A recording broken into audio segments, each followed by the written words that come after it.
ஆண்டவராகிய இயேசு கிறிஸ்துவினை நாம் மகிமைப்படுவதாக இந்த நாளிலும் உங்களை யாவரையும் பார்ப்பதில் மிகுந்த சந்தோஷம். ஒரு மனுஷனுக்கு ஆசீர்வாதம் எப்படி வரும்? பைபிள் ஒரு அழகான ஃபார்முலா சொல்லிக் கொடுக்குது பாருங்களேன். என்னோடு கூட சேர்ந்து 115ஆம் சங்கீதத்தினுடைய 13ஆம் வசனத்திற்கு நிறைய உங்கள் கவனங்களை திருப்பிக் கொள்ளுங்கள். ஒரு மனுஷனுடைய வாழ்க்கையில் ஆசீர்வாதம் வரணும் அப்படின்னா ரொம்ப அழகாக கர்த்தர் ஒரு காத்து சொல்லிக் கொடுக்குறார். கர்த்தருக்கு பயப்படுகிற பெரியோரையும் சிறியோரையும் ஆசீர்வதிப்பார். ஆசீர்வாதம் சும்மா வராதுங்க. சும்மா ஒரு நாள் ஆசீர்வாதம் வராது. இப்போ கர்த்தருக்கு பயப்படும் போது ஆசீர்வாதம் தானாக வரும்.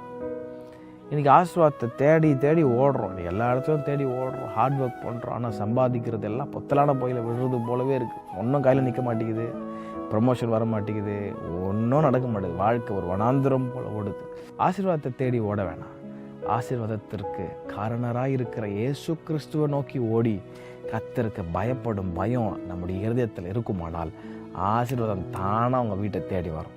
23ஆம் சங்கீதம் கடைசி வசனம் அதெல்லாம் சொல்லுது, நன்மையும் கிருபையும் நீ துரத்த தேவையில்லை, உன்னை துறந்து வரும், உன்னை துரத்தி வரும்னு. எனக்கு தெரிஞ்ச ஒரு அழகான பாஸ்டர் இருந்தோம், இந்த வசனத்தை ரொம்ப அழகாக சொல்லுவார்.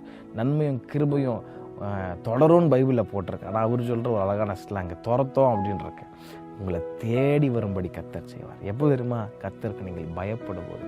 அப்போ அந்த கால வேளையில் கர்த்தருக்கு பயப்படுற பயம்னா ஆவியானவர்கிட்ட கேளுங்க.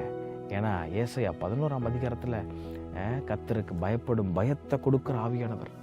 அப்போ ஆவியானவருக்கு நம்ம முதலிடம் கொடுக்கும்போது, ஆவியானவரை கர்த்தருக்கு எப்படி பயப்படணும்னு சொல்லிக் கொடுங்க ஆண்டவரை அப்படின்னு ஆவியானவரை நீங்கள் கேட்கும்போது உங்களுக்கு சொல்லிக் கொடுப்பாரு. அப்போ அவருக்கு நீங்கள் ரெவரன்ஸாக அவருக்கு பணிஞ்சு அவருக்கு பயந்து தீமையை வெறுப்பதே கர்த்தருக்கு பயப்படும் பயமா இந்த பைபிள் டெஃபினேஷன் கொடுங்க. அப்போ அவருக்கு பயந்து இருந்தீங்கன்னா ஆசீர்வாதத்தை கர்த்தர் உங்கள் மேலே அவர் கண்டிப்பாக அவர் உங்கள் மேலே கொடுக்க போதுமானவராக இருக்கிறார். ஸோ ஃபார்முலா என்றைக்குமே முதல் ஆசீர்வாதம் இல்லை, கர்த்தருக்கு பயப்பட பயம், ஒபீடியன்ஸ் ஃபாலோட் பை ஆசீர்வாதம். இந்த ஞானிங்க கர்த்தர் உங்களை ஆஸ்வதிப்பார். கர்த்தர் தாமே உங்களோட கூட இருந்த நாள் முழுவதும் உங்களை ஆஸ்வதிப்பாராங்க. ஆமென்.